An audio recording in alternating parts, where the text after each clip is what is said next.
Kudüs'ün İslami kimliğini yok etmek isteyen işgalci Siyonistler, her fırsatta Kudüs'lü Müslümanların arazilerine ve evlerine saldırarak zarar veriyor, onları göçe zorluyorlar.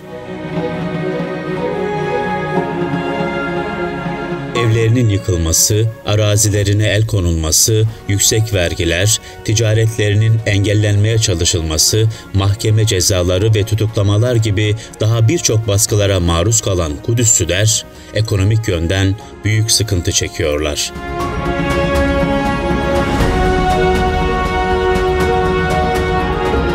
Kudüs'lü Müslümanların en önemli geçim kaynaklarından birisi, Filistin'in genelinde olduğu gibi zeytin ağaçlarından elde ettikleri zeytin ve zeytinyağı.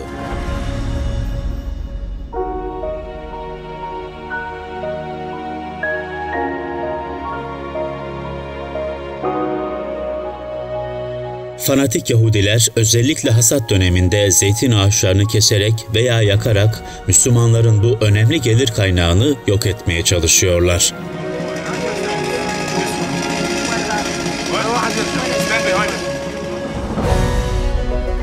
Mirasımız Derneği olarak Kudüs'lü Müslümanların kendi ayakları üstünde durup kimseye muhtaç olmadan geçimlerini sağlayacakları kalkındırma projelerini desteklemeye devam ediyoruz.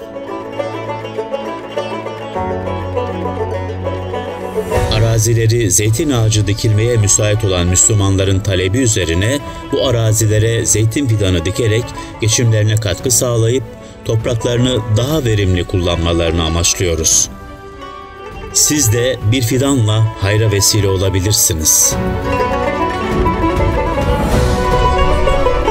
Kudüs'e fidan, Aksa'ya kandil ol.